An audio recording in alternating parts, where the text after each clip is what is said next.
This is Kate, host of The Comfy Chairs, a podcast from 123 Limited. Real quick, did you know our attention spans are getting shorter?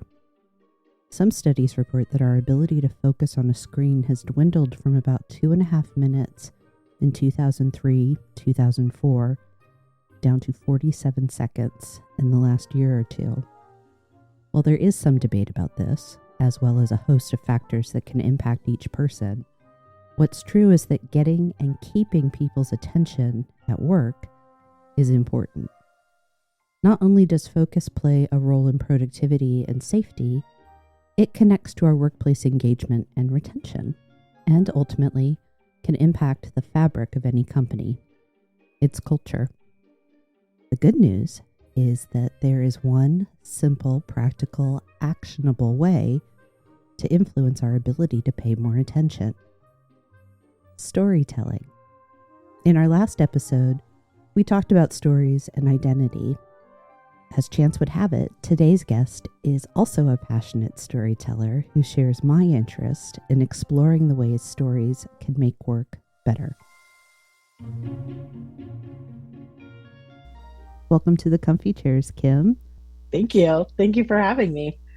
I am sitting on a medium comfy chair, I should say, right now. My desk space, if anyone has seen it on LinkedIn post, it's about 6 square feet in the corner of our living room, wedged between the couch and the wall. But I did get myself a pink velvet rolling office chair. I have a green velvet office chair. You got to have the little luxury. I am on the comfiest chair possible, given my office constraints. I'm so glad. But yes. But thank you for having me. I'm Kim. I am the co-founder and chief creative officer at Peak HR, which is a learning program cohort-based for mid-career HR professionals. We just ran our first cohort. We've been in business about 6 months, and we just ran our first program this spring. We're preparing for our second program this fall. And we're getting ready to launch a secondary business providing HR consulting services to companies that need a co-pilot. Great. So whether that's a CEO that doesn't have any HR experience and needs just like a tiny bit of help, or someone who's a mid-career HR professional who perhaps needs a mentor and coach or someone to help them with bigger strategic projects. This is something that directly came based on feedback from our students in our spring cohort. So it's very exciting to move quickly and get to build like that. I also have my own practice, my patchwork portfolio, as I call it, of consulting, advising, coaching, and content work. And I understand the links will be in the show notes, so y'all can check that out. And I'm a mom of 2 small people, and I enjoy witchy things, storytelling things, HR things, musical theater things, and I always like to say I live in a small apartment with my 2 kids and my husband in Berkeley, California. We are Bay Area people, so we pride ourselves on our rent-controlled tiny apartment. Oh, I'm very grateful to be a Midwesterner when I think about rent control apartments on either coast. Oh. So I love patchwork as a concept, as a company name, and in what I've encountered of you and your work, it's such a great description of how you've assembled this experience and expertise so that you're not just one thing. And I love to think of a kind of a crazy quilt or some other, more planned out pattern maybe of being a way to make it's not a planned out pattern though. That's the thing. Good for you. I was describing it to the designer that helped me with the website. I was talking about patchwork and how it's not patchwork like it's all falling apart. It's patchwork like Dolly Parton coat of many colors. Yes. And she's like, got it. Now I understand the vision. Let's put it together. And fun fact, I had ChatGPT generate the quilt images on the website. Oh, wow. It took a lot of iteration to get it to make the pictures that I wanted it to make.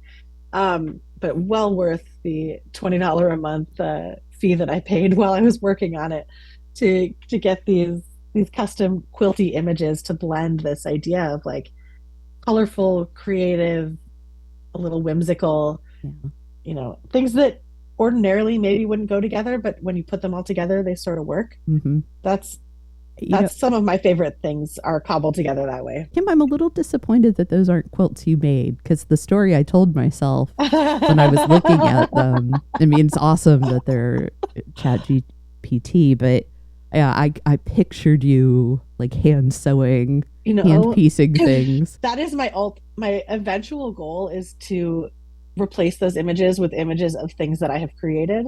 But I have this idea that like someday another iteration of the website could feature a variety of crafty type things that I've done because I have an eclectic crafting hobby obsession. Yeah. I know we'll get into this a bit later, but one of the things that drew me to this sort of um, cobbled together patchwork eclectic assortment of things was uh, when I got diagnosed with ADHD about a year ago, I so many more things about my life started to make sense.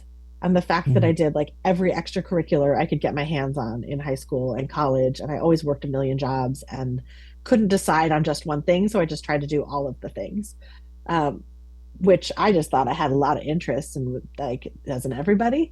Okay. But it turns out that was like part of my how I was receiving dopamine as a teen and a young adult was by following all of these different paths of things that I was interested in working on. And once I got older and hormone changes in your 30s and 40s happen and had two kids and hormone and brain chemistry changes that happen when you have kids, suddenly like I couldn't do all of those things anymore. And that's when I sought a diagnosis. But realizing that this is actually not something that has to do with like organization and control necessarily, that the organization and control were coping mechanisms to allow me to pursue all of the different paths I was interested in. Realizing that that is because of the way my brain works and the way that my brain is has formed was so empowering and eye-opening to me to realize that actually this is a part of who I am. Being Mm-hmm. being multi-passionate is a part of who I am, and there is power in that and there's strength in that. And I really wanted to embrace that when I was starting this consulting practice. Um, I really wanted to embrace that as like a core part of my brand or my digital footprint or my whatever you want to call it. Like put it front and center that this is not a one size fits all shop. I'm not going to be the right solution for everybody, and all of the offerings that I have are not going to be the right offerings for everybody. But that like I have a very distinct way of showing up for the work that I do, whether that work is advising tech companies on the HR tech product they're building or mentoring and coaching junior HR people through their career shifts or helping companies implement values based operational procedures or like writing, creating content and doing more narrative storytelling work. Like all of these things, like they might not make sense if you just looked at the words on a paper of like, how do these all fit together? Yeah. But I feel like they all fit together because they're all a part of me and they're all the things that I'm really passionate about and that I care about. I'm going to see if I can assemble a thought here, Kim, that, well, one, everything you're saying about your coping mechanisms, I'm thinking, what, that isn't just normal? Because I have some very similar stories. I thought it was. And Yep. a thing I think that we're finding for women of a certain age right now is because Yep. I mean, I'm a little older than you are, but in our childhood, ADD was a boy's diagnosis. Right. It was for hyperactive boys. Mm-hmm. And what that looked like for girls, there wasn't like a codex, if you will. We didn't have anything. Mm-mm. Right. So I feel like a lot of younger, people that would be classified as Gen X and older millennials, women of that age are starting to discover, oh, this explains all the things. Yeah. the the little bits of obsessive compulsiveness, the difficulty paying attention that normally it's like, well, it's just hormones, that's my problem, or Right. oh, I'm entering perimenopause, that's my problem now, where it's Right. no, those are things, but Yeah. maybe you're not neurotypical. Right. And as a kid, I think for a lot of girls it was like, oh, you're just a daydreamer. You're Mm-hmm. so organized. You're like a really good student because you're so focused. It's like, well, yeah, I'm focused because I'm hyper focused on my, like I am Mm-hmm. in a hyper focused state right now Yeah. because I am enjoying the thing I'm working on. Really highlights that there are different ways that our brains work. Mm-hmm. And I struggle so much with the labels of neurotypical and neurodiverse because Yeah. like what is typical, like, but this idea that like how our brains work should be part of the story that we tell about Mm-hmm. ourselves and how we show up at work. Yeah. And I have felt so much better about the work that I'm doing since I was able to tell this the story of my brain and able to talk about it with my coworkers, and have supportive coworkers too who were, I had one particular coworker, shout out to Erin, who she and I had some really deep co-mentoring, co-coaching sessions together as I was going through this diagnosis process and learning things about myself. I was like, well, maybe this is why like I'm so bad at this kind of work. Like, and it is so hard for me. Like, I can do it, but like I don't like it and it's hard for Yeah. me. And she was like, well, that's my favorite part of the work. I don't know how you come up with ideas out of nowhere. Like, that is awful to me.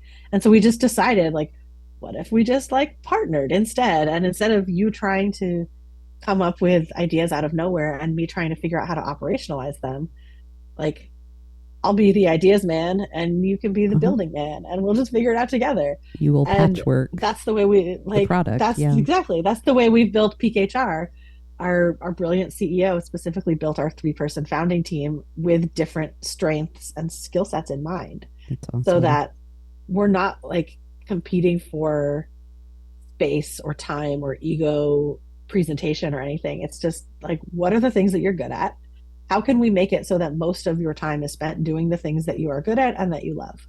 And it feels like a revolutionary way to build a business, to be honest. Like it's, Right. but it's bananas how much easier it is to work and how much more fulfilling and fun it is to work Yeah. when we've designed it this way. Where like I don't have to feel bad that I'm left out of meetings where they're talking about building our pitch deck and operationalizing a new line of business In fact, because like you're overjoyed that you're not in yeah, I'm those. like, I really don't have to go to that meeting. Like, you'll really just like tell me what you decide so that I can make it work. Like, I can build the content around it and like make it look pretty and make it sound good.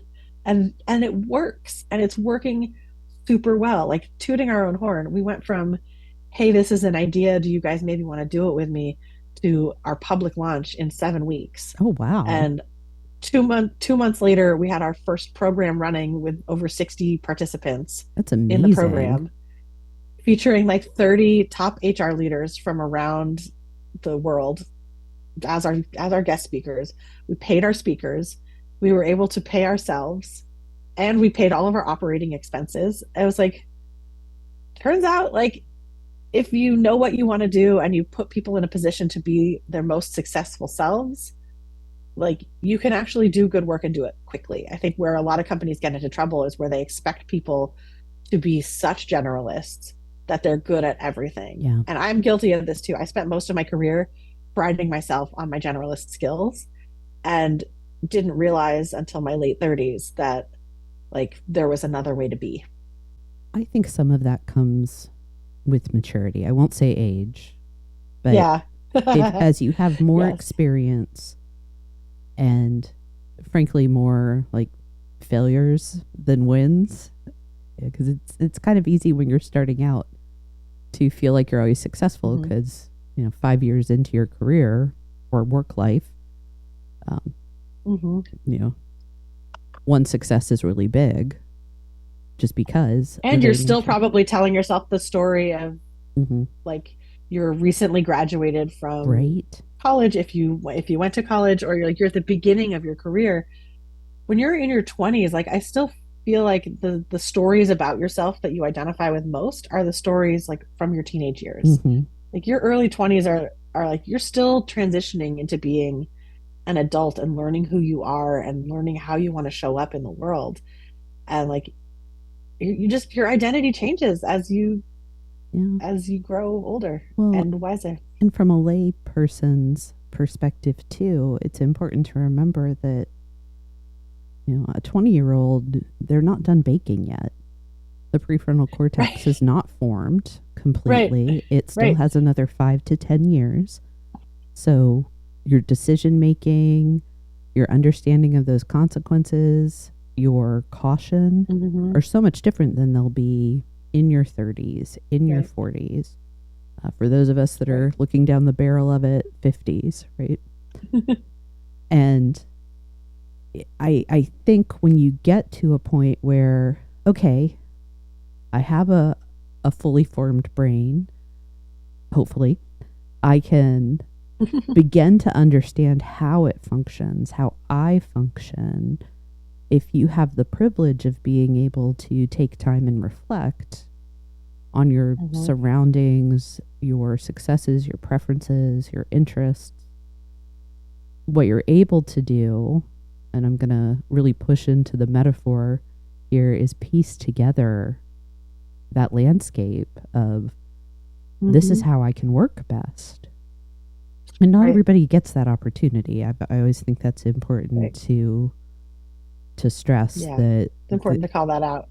there is, it is, I am very aware that I'm privileged to have had that time and support and all the circumstances that make it possible, like you've talked about, to be like, Yeah.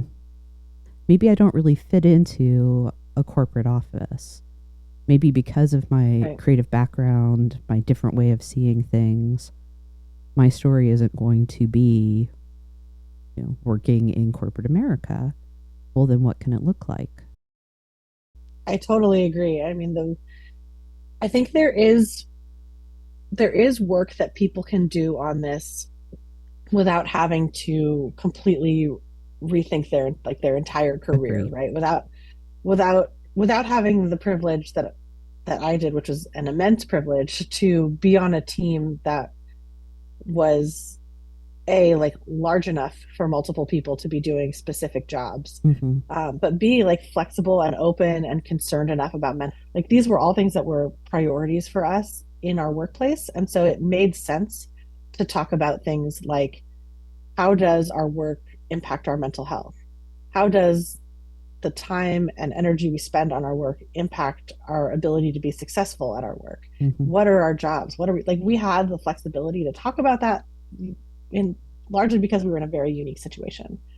But I do think I talk about this with the people that I coach, and I do these like career crossroads coaching sessions where when people are feeling kind of stagnant or they're feeling like they don't really know what direction they want to take, that's like my sweet spot, my favorite place to coach people in, where it's like I don't know what to do, but this is not it. I talk a lot about how to think more creatively about your career path. And again, it's like, what is the story of your career so far, whether that's Yes. 2 years or 20 years? What is the story you're telling yourself now? What is the story people see when they look at your resume? Like, is that the story you want to keep telling? Is that the direction you want to keep going? Or do we need to shift things around and look for a different story to tell? Mm-hmm. Because often when people are at a crossroads, if you look back with your 2020 hindsight, you can see patterns that maybe are not as a parent just looking at a resume or a LinkedIn page, or if like someone's sitting there and they're thinking like, well, I've been on this one career path. I've just worked at like a couple different companies, but I've been doing the same job basically. And like, I don't really like the work anymore. Looking back at like, what are the things that you loved about each time you did this job? What are the things that like always end up in your procrastination pile, no matter how much you know you need to do them? And like, let's see if we can find a different story to tell and like help you find a new direction based on what's actually compelling to you. Yeah. And I think that's really powerful work that people can do without leaving their current job, before they start a job search, even like without having to leave the company they're at. I think this is, if I may rant for just one moment, I Please. one of my biggest pet peeves with managers is when they really fail their employees by wanting to retain them at all costs. Oh my And so goodness. they don't have open conversations about career development because they don't want the person to say something that Uh-huh. then they have to say no to. So either the person says, I have this interest, can I do it here? And the person says, well, we'll see, I don't know. And then that gives them false hope. And then everyone's unhappy and they leave anyway. Yes. Or they say, like, no, you can't do that here. Like, that's not going to be possible for you. And then the person leaves anyway. Yep. But like, Yep. what if your goal was not retention? What if your goal was helping someone grow in their career and give as much to the company as they can while they are here? Yeah. And then when it's time for them to part ways because the company can't provide to them what they need to grow their career, like then you part ways peacefully. And I've known a couple managers in my career who've done this exceptionally well, where in their one-on-one conversations, they will say it until the person believes it, that this is a safe space to talk about your career goals, even if those goals mean leaving my team, leaving the company. Do like I want to support you as a manager, whether you stay on my team forever or not. And my goal is to help you figure out what you want to do and like make you the most successful you can be while you're here on my team doing this job that needs to be done. Yeah. But if you realize, if you're a salesperson and you realize you really want to have a career in marketing, it doesn't serve me any purpose in like trying to hold you on the sales team forever because you're just going to find someone else who will take advantage of your interest in marketing. So what if Exactly. I like tried to help you grow? Maybe you grow into marketing here at this company and then we've kept a seasoned employee who has institutional knowledge and a broad skill set that they can adapt to different areas.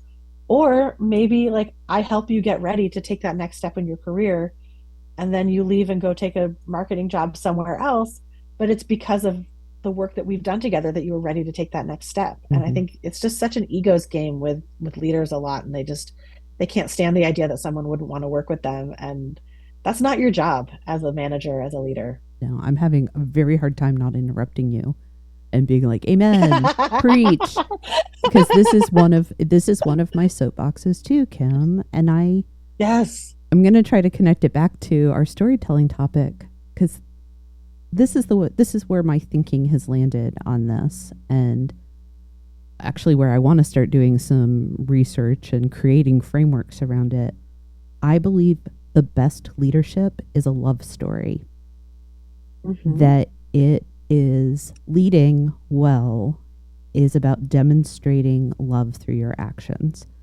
And this is obviously not I romantic love that. love, definitely not Yep. erotic, not even friendship love. It is, I want the Mm-hmm. best for you. I am the steward of your time and talent as your leader. And what I want is to show love in the choices and actions I make to help you be your best self so that, Mm-hmm. because we're at work, you can perform at your best. Right. And that is how we think about, there has to be love for myself first as a leader. I can't be entirely paralyzed by self-loathing or lack of Right. belief in myself. I have to fully understand my strengths and weaknesses. That horrible, dirty word, weakness. I need to understand you well enough that I can love you in the right ways. And then I pull all of that together Right. so that we're loving our work. Right. We're producing Right. the best stuff. And Because why do you think we are so afraid of talking about weakness as a part of our story? fear. Like I know, like I don't.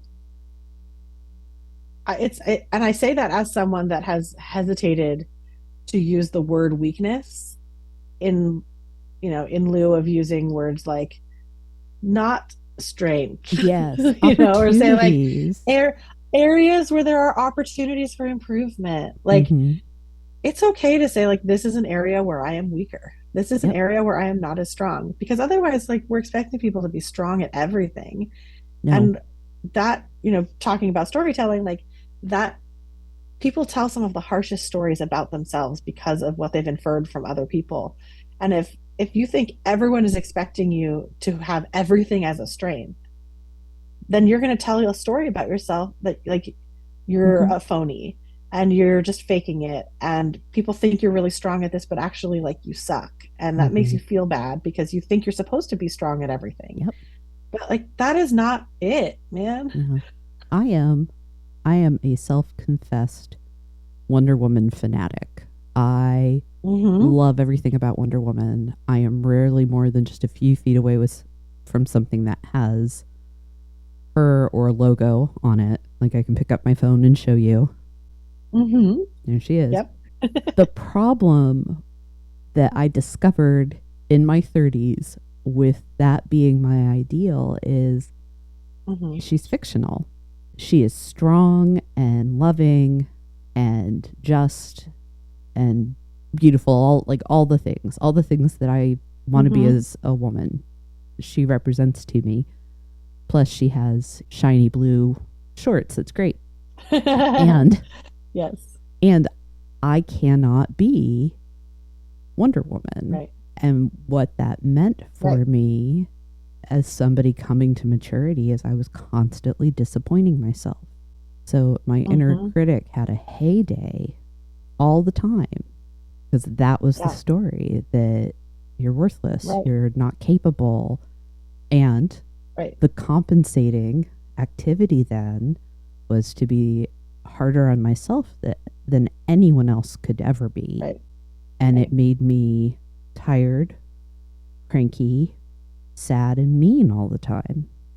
Which And is not how you want to be showing up. no, not Right. at all. Like, yeah, in one breath, I'm like, leadership is a love story. And in the next, I'm like, I snapped and snarled at people all the time because I was so dissatisfied with myself. And the source of that was this set of stories that were ingrained in me. Mm-hmm. About some of it was obviously self-inflicted and self-induced around be perfect, be great. You're the only child. You're the gifted student. You have to be perfect. Yep. You have to overachieve. But then you also get all that great feedback when you're National Honor Society and Phi Beta Kappa and all the distinctions, right? So the story then becomes I must and can always be this way, when the fact of the matter is, well, I'm human and sometimes I'm going to be really bad at what I do. Even superheroes have weaknesses, right? Yes. Which we forget and we don't take into account when we're like, well, I want to be the superhero of the story that I'm telling about my company or myself. Like they have weaknesses too. Like it's okay to have weaknesses, and we don't like to talk about it because it makes us feel like we're not able to show up the way we want to. And this is why I love the Strengths Finder so much, because it really, really hones in for you on here are your top 5. These top 5 probably won't change much throughout your life. Like this should feel like an actual truthful encapsulation of who you are. And then like take a look at your bottom 5 and see what was surprising for you and what categories these things fall into. And for me, like when I first did this like 5 or 6 years ago, I was horrified because my bottom 5 were all the things that were like execution, commitment, follow through.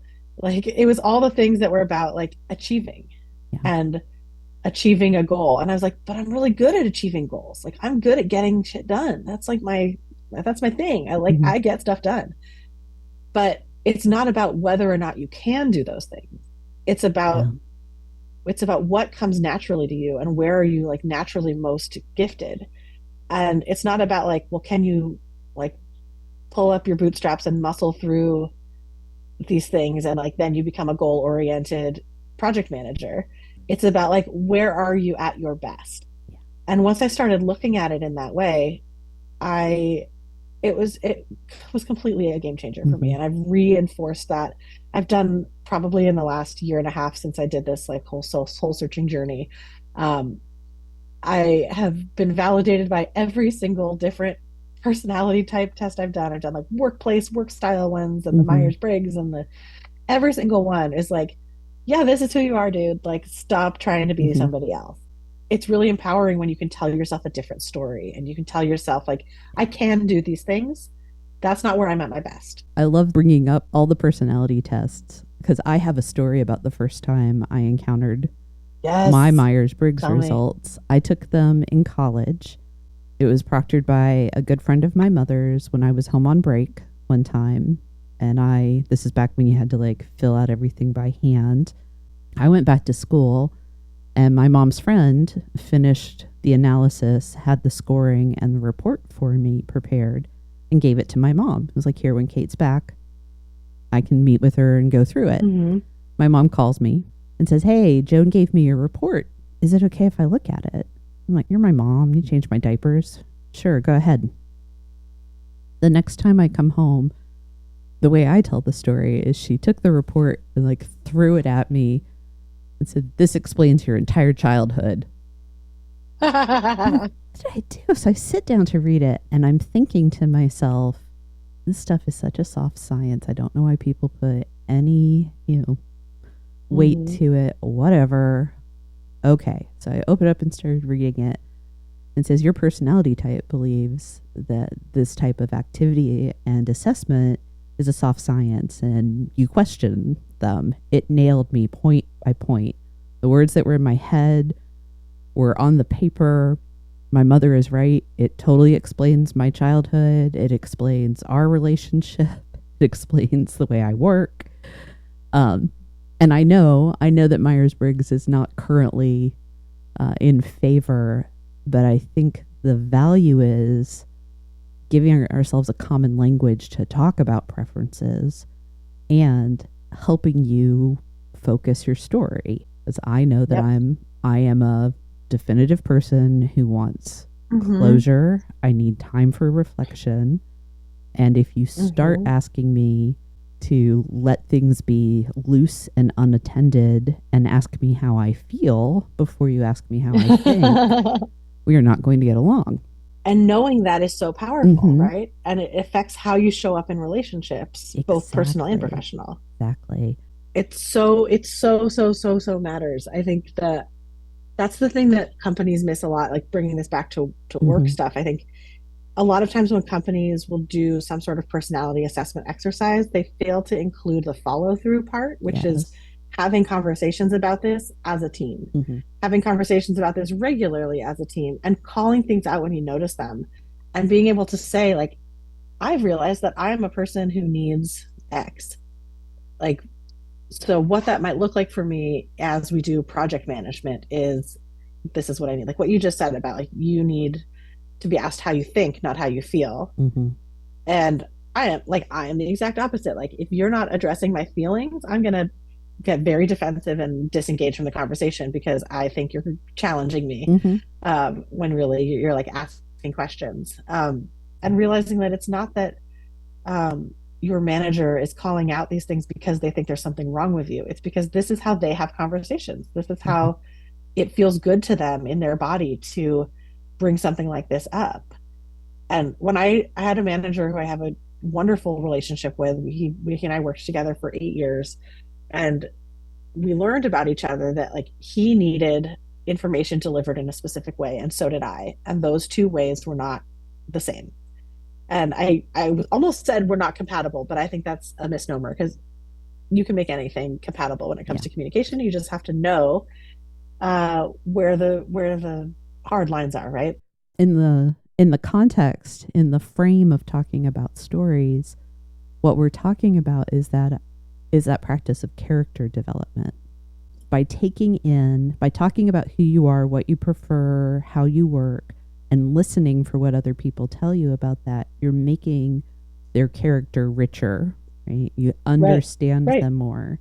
So it's not just the stories I tell, it's what am I listening to about you so that I can work with you better, I can lead with you better. And then there are so many examples, stories of us having those opportunities where it went really well because people did it right. I have a story I tell about feedback that is someone did it really wrong for me. I was facilitating a meeting with a small group that included a vice president and this member of the human resources team. And apparently at one point I gestured and I had a dress on with some opaque tights, but apparently the dress pulled up and I flashed the group, including this senior leader. A few days later, several days later, I get a call from this member of Human Resources who says, "Hey, Kate, are you open to some feedback?" I'm like, well, I have to say yes because I teach about feedback, right? I can't be like, no, click. Right. Like, okay, sure. So we go for a meeting and this person proceeds to tell me about the fact that I flashed somebody in a meeting. And I'm like, you literally left me exposed. You waited days to tell me this. And I was literally exposed in the moment. Right? And that story is, I can laugh about it now. But for me, it became this great example of this is why we do it sooner rather than later, because it's a way to care for each other. I do not want a VP to see my underwear, literally or figuratively. Right. If I have your back, I'm going to say, Psst, Kate, I know this might be awkward, but I need to let you know before the meeting goes on. Right. And that level of severity too, right? Because your preference might be to get this in writing so you have time to process. But if you're in the middle of the meeting flashing the entire audience, you don't want someone to wait. Mm-hmm. It's so interesting. I've been thinking about developing a sort of feedback intake guide for managers and leaders. That's how to actually do feedback in a good way, in a psychologically safe way, in an emotionally grounded way. You want to work on it together?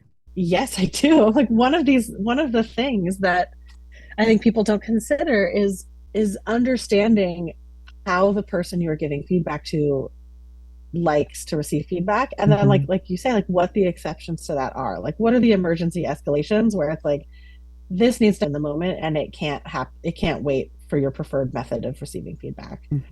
There are so many ways to give feedback, and people just have different needs. And I also I think it's very important to clarify that just because it's what somebody prefers doesn't mean it's what you're going to be able to do. And just because it's what somebody prefers, that just might not work for you at all as a manager. It might not work for the company in terms of timing and formatting. But if you understand where the person's coming from and what their preferences are, then at least you can have a little more empathy for their experience and not be surprised when they react in a way that is counter to how you would have wanted the conversation to go. I'm not drawing this connection because our topic is storytelling. I deeply believe that stories are part of successful feedback. They play an intrinsic role. First, there's the story, the interpretation that I have as the person providing feedback. And I have to decouple my interpretation from the event. I've talked about this before. I'm going to be a broken record. Interpreting the input that comes to us it's morally neutral. It's a thing that we do as a safety protective mechanism in our brains. The amount of information that human beings can take in is phenomenal, but we can't process all of it. And what our brains do is decide what to make important and what's okay that can go for later or doesn't have to be addressed. What's important, we tell ourselves stories about those things so that we can be safe. I have to recognize I'm not under attack by this event. My interpretation doesn't matter as much as the fact. And the fact is it has this particular consequence. This is the business impact of doing A and not B. But when you go into the moment of providing feedback, it's let me tell you the unadorned story of what happened, how it did not align, and why it's good or bad. We're assuming it's all constructive feedback, where feedback can also be awesome, super, you're amazing. Right. which can also be hard for people to receive Right? in the moment. Well, I have this whole soapbox about feedback, Kim. If I mean, this may be you may be letting the wrong one I'm in. really excited. I'm really excited to talk about this more with you. Stay tuned for our guide coming later in 2024. I want to circle back to something that I noted. Well, it's not so much circling back, is I'm bringing up something. I made a note when you were talking about patchwork, but you said something about having quilts that had come from your family, and this idea of heirlooms, I think, is interesting. Yeah.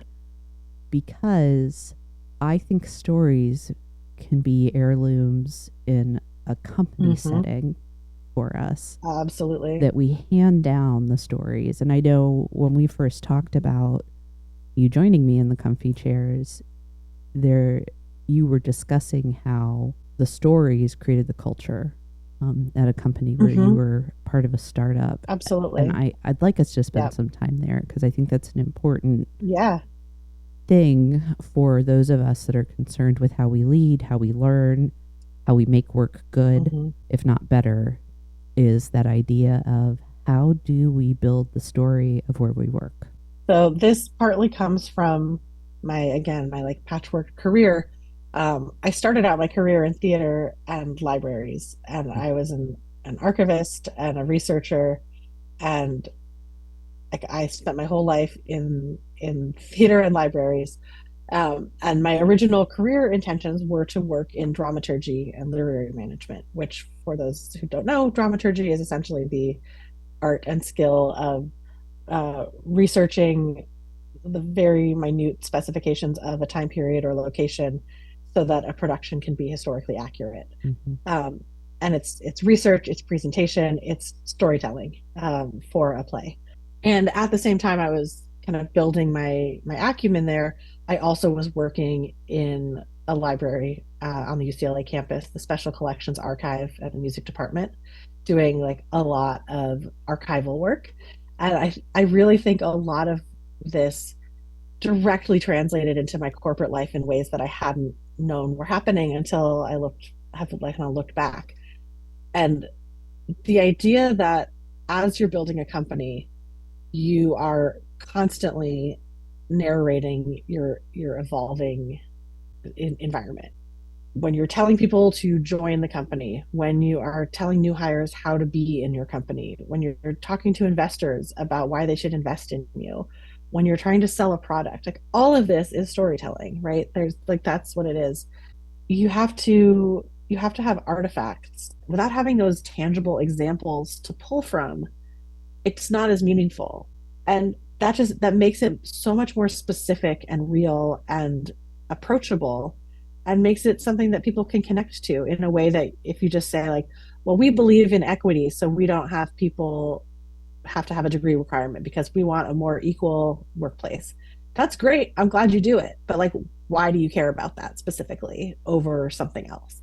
Capturing a story and telling a story so that people can learn from a shared past, a shared history. It's a way also of bringing people up to speed and having cultural fluency a lot quicker than having to like learn it as you go.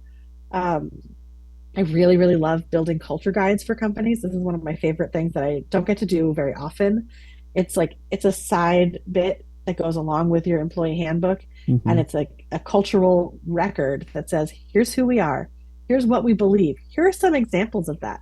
Here's our values, but here's what they look like when you actually live them. Here's why those are our values, actually. Can we talk about how horrifically rare it is for there to be cultural guides in organizations? Cultural documentation. I know. Of any sort. It's madness. I mean, there's just the whole concept and the whole field and discipline of knowledge management to begin with that we struggle with. Yeah. Like, how do we ensure right that everyone knows what the best of us know, but the tacit knowledge, the tribal knowledge, how is it getting spread well?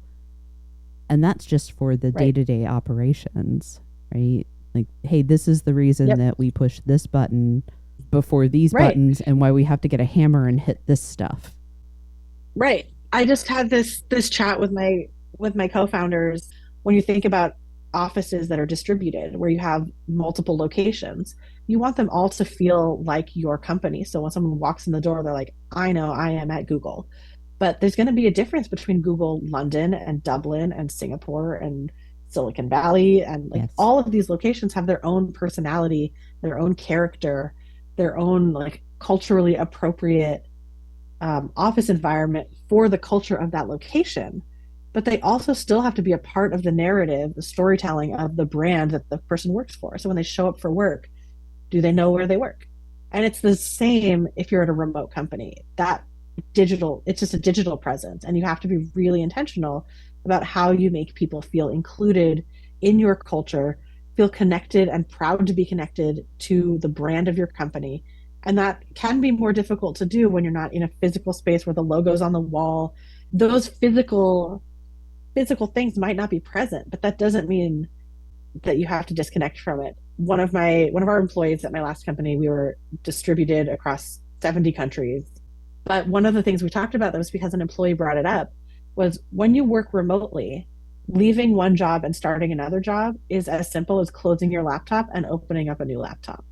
But nothing else about your environment is changing if you're working remotely. Like you probably have the same desk, maybe you get some new desk accessories or whatever, but like how are you making people feel connected to the company they work for now when they don't have a natural physical connection? And so it's things like what kind of swag are you sending them or allowing them to purchase?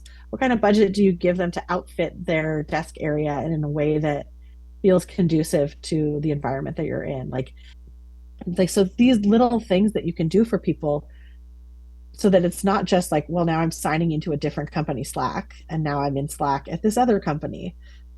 Like Yeah. what emojis do you use? How do you start your days? Where's your knowledge base located online and how are people engaging with Yeah. it? Like really developing the story of who you are and why you are the way you are. I always kind of think about what are the mechanics of doing it? Like how do we make it come to Right, life, right? right. And the beauty is it's crazy simple. It is literally something we learned in elementary school.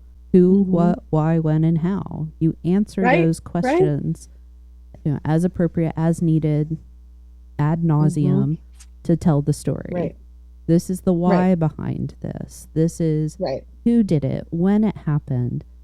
This is what it How looked they did it like. Yeah. and why they did it that Mm-hmm. way. You are speaking my language here. I think this is something that most business leaders don't have the time or the practice to do this very simple task in an intentional and comprehensive way. And so it feels very complicated and difficult. But if you break it down into these steps and you involve people along the way, like, but then we have a story to tell. Well, I also think everything we're talking about, it can feel like it's in addition to, when in Mm-hmm. fact it can be part of your practice as a leader, a Right, business leader, a direct right, manager, an employee. It doesn't have to be extra. It's not like well, let me get through right, my checklist and then I can think right, about character right, development or, right, cultural artifacts.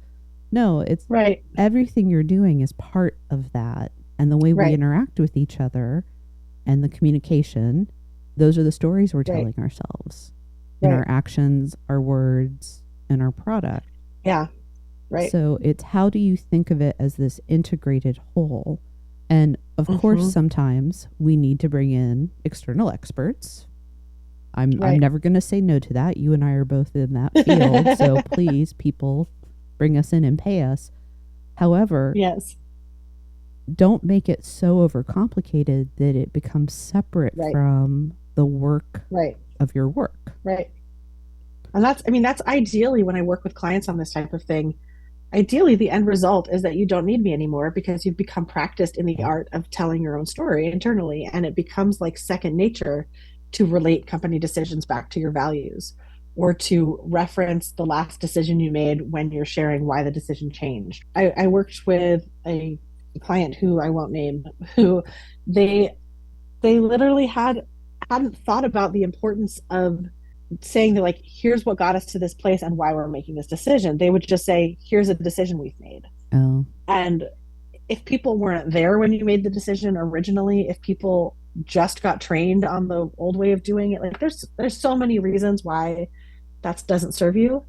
And just by adding like 2 lines to your communication about saying, up until now, we've been doing it this way because of this reason. Mm-hmm. We're making a change and we're doing it this other way now. And here's why.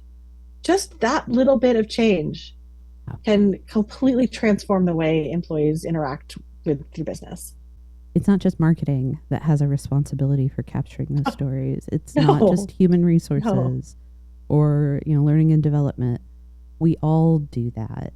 So my husband has been a guest on the podcast. I have permission to use this story out in the world. Excellent.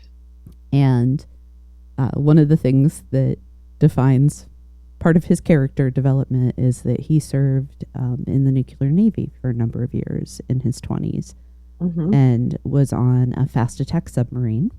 Toward the tail end of his time in the Navy, he got tapped on the shoulder essentially for extra duty.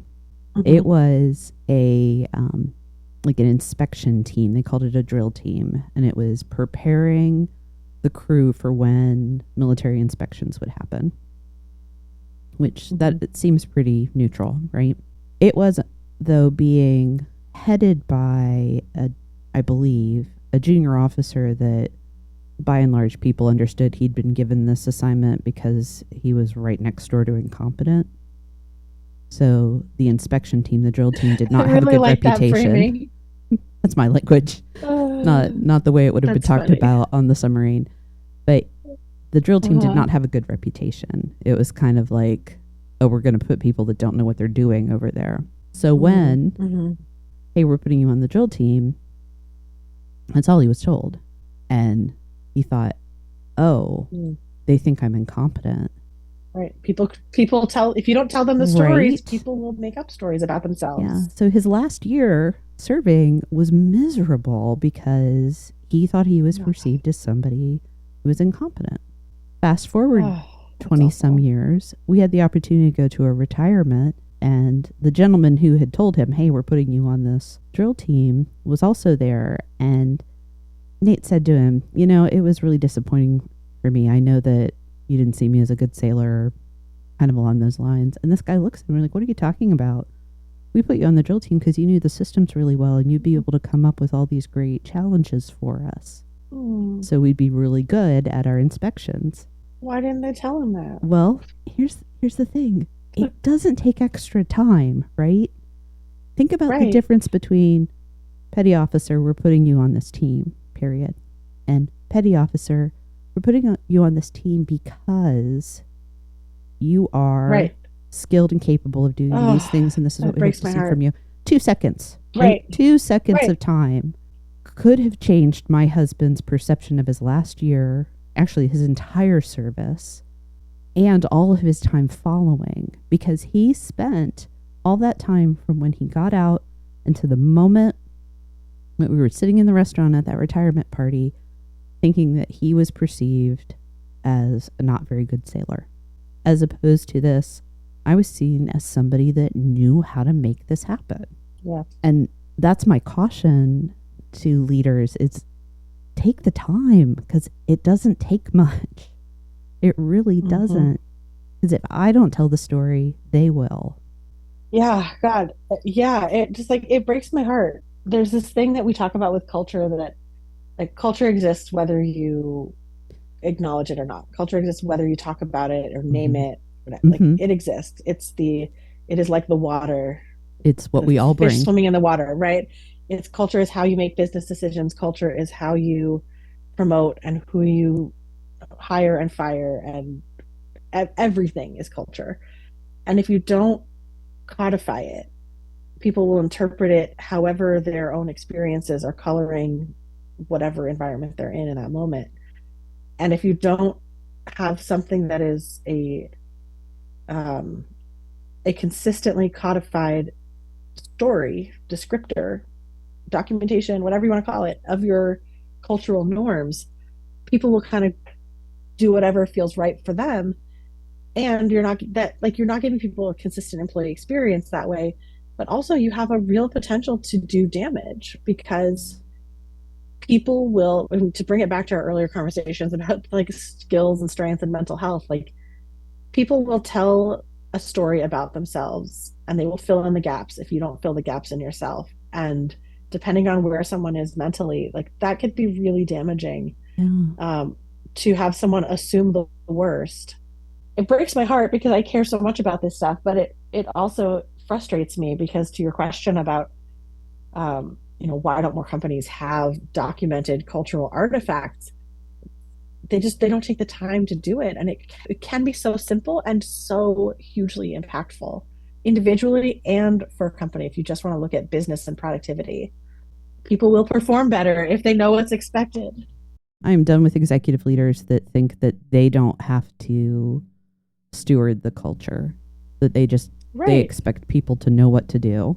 If you are not superintending those elements of how your business works, stuff you don't want is going to fill in the cracks because you've left so many Yeah. gaps for it. You will have a company culture. Will it be what you Right. want it to or not? Right.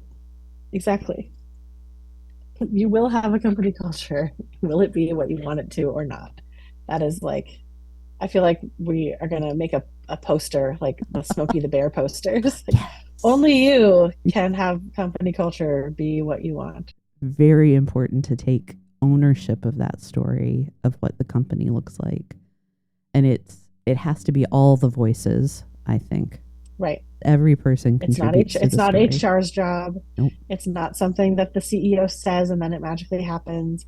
It's not a culture committee made up of a bunch of only more junior employees. Yeah. Like, it is all the things, and it has to be a cohesive and collaborative effort to document these things. Yeah.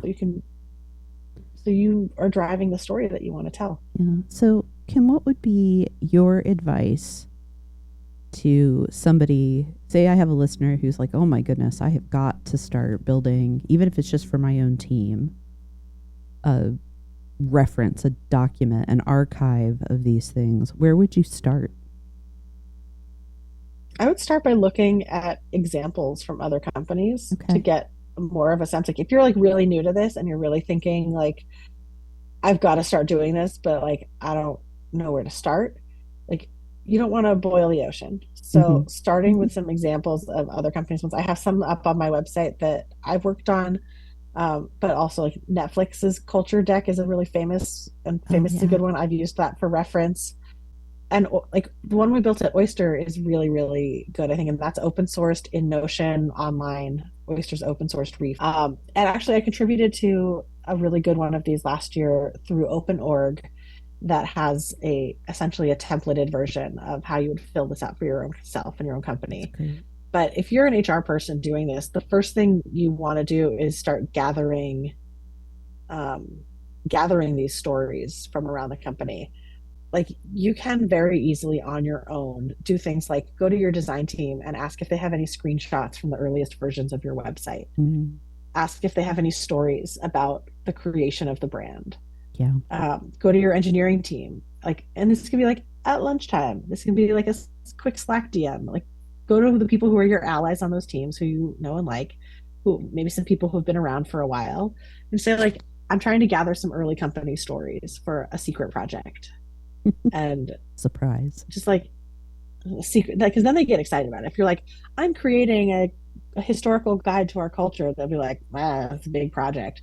But if you say, I'm working on a secret project and I'm trying to collect stories from employees about the early days of the company, do you have any stories you can share?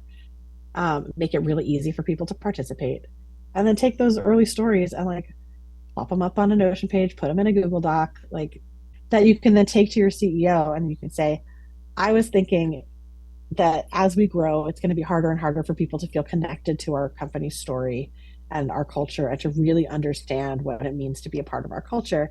And I started working on this.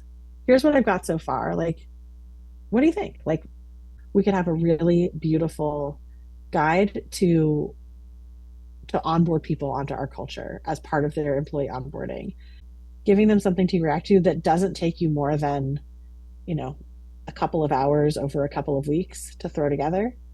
And then you can like, that you're, again, it's storytelling. Yes. You're telling them the story of the project you want to do to bring them along on the ride, so that by the end of your story they're like, I want to hear more. Tell me the rest of this story. How does it go? Yeah. It's 1001 Nights, right? That's right. Never quite finish the A story. story within a story. Bring people That's back. right. Yeah. I think that's getting more popular with the rise of remote work Mm-hmm. because people feel a greater need to bring people together and teach them how we work. But this is relevant for all companies at all Yeah. sizes and stages. But I also felt really strongly that I wanted a physical version to be mailed to all new employees because like this is different and unique and it'll make them feel good. And when people signed their offer letter, we overnighted them a little FedEx box that had the binders and had a little bit of swag. And it was like, you signed your offer and now you get a package in the mail the next day that has a book that you can read about the company you're about to join. I was like, this is so cool. I think it's really cool. How did it go? It was great. People loved it. Yeah. People loved it. The hardest lesson we learned, because it's not all wins, it's some failures, is I thought it would be really cool to have like a yearbook style part in it where we had like, here's the engineering department, and it's like got all Mm. their faces. But those things changed so quickly that like we couldn't keep up with the design changes. Yeah. But it was like, here's your team, here's your manager. We can at least tell people who they should meet. It kind of leads to a question in talking about, those things change so quickly we couldn't keep it up to date. How regularly should those be reviewed? I think, I mean, if it depends on how detailed it is. If it's got like a lot of detail about things like headcount, locations, Mm. things like that are changing a lot, you might want to look at it every 3 to 6 months. Mm. But that's like if you're in hyper growth. If you're growing like at a, I don't know, if you're growing by like 20 people a year, you could probably get away with, somewhere between 6 and 12 months. But even a digital version, I think if you're updating a digital version every 6 months, I think it's fine. Like we had like major company milestones, like we released a whole new product. Like, okay, we want to do an update to the culture book now. Like that's a good trigger for doing a culture book update that might be outside of the regular schedule. Like we launched a brand new product. We want to add that to the timeline in Mm-hmm. our like product development over time section. Yeah. Any Um, significant event and then regular review. yeah, It's kind of like, your birthday and then life events, how you right. use those as moments to Yeah, look back. exactly. Why don't we go ahead and start winding down?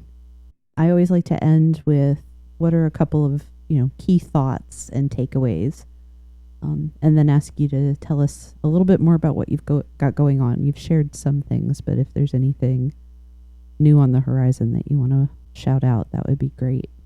Yeah, I mean, I have so much new stuff on the horizon. It's all new right now, Kate.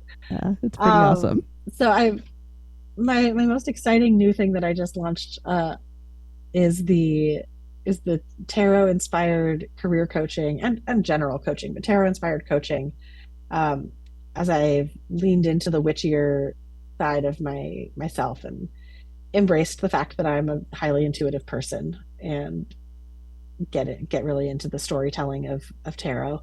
um, I've been using it as a tool in both my executive and leadership coaching and in kind of ad hoc career coaching sessions. Um, so that's a very exciting thing on the horizon. Um, but I have just a full suite of new offerings at Patchwork Portfolio. And there's some exciting stuff coming up with Peak HR in the next couple of weeks with our new co-pilot offering for companies who need that HR co-pilot. I also have a newsletter that I haven't mentioned yet. Yeah. It's I Care Too Much on Substack, um, and I write there weekly ish, and just continuing to build out more vehicles for creative storytelling in the HR space and company storytelling, helping people get their company stories in order. What is a big takeaway from you? What's something that in the conversation was an aha or you want to reinforce? Hmm. I think the something that we talked about around like how you take the personal story of your own journey, and bring that into your work. It's something that I personally care a lot about right now, given the stage of life I'm in and Mm-hmm. whatnot. But I wish I had done it sooner, and I want people to start doing it sooner.